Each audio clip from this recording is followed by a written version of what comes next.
Hi everyone, welcome back to my channel. I'm really excited about today's video because we're starting a complete business branding series. In this series, we'll create everything a business needs. A professional logo, a visiting card, social media posts, stories, and even short videos for social media. By the end of this series, I'll share all the templates we create, so you can easily reuse them for your own business or brand. We're starting with the most important part of branding, the logo. Today, we'll design a boutique logo from scratch using free Canva, step by step. So let's start. First of all, open Canva and click on Create a Design. Choose Custom Size and set it to 1000 by 1000 pixels. For boutique branding, lighter colors work best, so I'm choosing a soft, yellow shade background. Next, add a text box and type your brand name. Adjust the font style, size, and spacing until it looks clean and elegant. Once the font looks good, place the brand name in the center of the page. You can also play with the letter spacing to give the text more breathing space. Make sure it's properly aligned, because alignment makes a big difference in how professional the logo looks. Take a few seconds here to adjust everything until it feels balanced and clean. Now go to Elements and search for a hanger icon. You can explore different options here and choose the one that best matches your brand style. Place the icon above the brand name and align it properly. Take a few seconds here to adjust it well. You can add any elements suitable to your brand. Once the brand name is adjusted well, your next step is to add another design element. For that, you need to go to Elements again and search for a brush stroke. Here, you have two options. You can either create your own brush stroke using Canva's tools, or you can select an existing one from the Elements section. After selecting the brush stroke, adjust its size so it fits naturally with the logo. Make sure it doesn't overpower the text.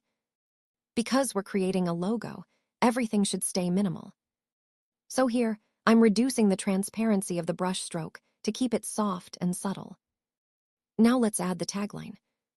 Add another text box and write your tagline below the brand name. For taglines, you can use slightly fancy or script-style fonts to make it more attractive, but still keep it readable and simple. Adjust the font size, spacing, and alignment, and make sure the tagline complements the logo instead of competing with it. Take a few seconds here to fine-tune everything, because small adjustments make a big difference in branding. Our logo is almost ready, just a final touch is left. To add a subtle design touch, go to Elements and search for a half-circle line. You're not limited to just a half circle here. You can explore different shapes or line elements and choose anything that fits your logo style. The idea is not to decorate too much, but to frame the logo gently. So select an element that feels clean and simple. Now place this element lightly around your logo content. Make sure it follows the shape of the design and doesn't overlap the text. Because we're designing a logo, less is always better. Here, I'm reducing the transparency, so the element stays soft and subtle. The element should support the logo, not distract from it. Now select everything using Ctrl+A, group the elements, and center the logo properly on the canvas. Once the logo is ready, download it. If you're using Canva Pro, transparent background is the best option. The reason for this is that a transparent logo is much more flexible. Now let's take a moment how it looks. It looks fine. If you're using free Canva like me, don't worry.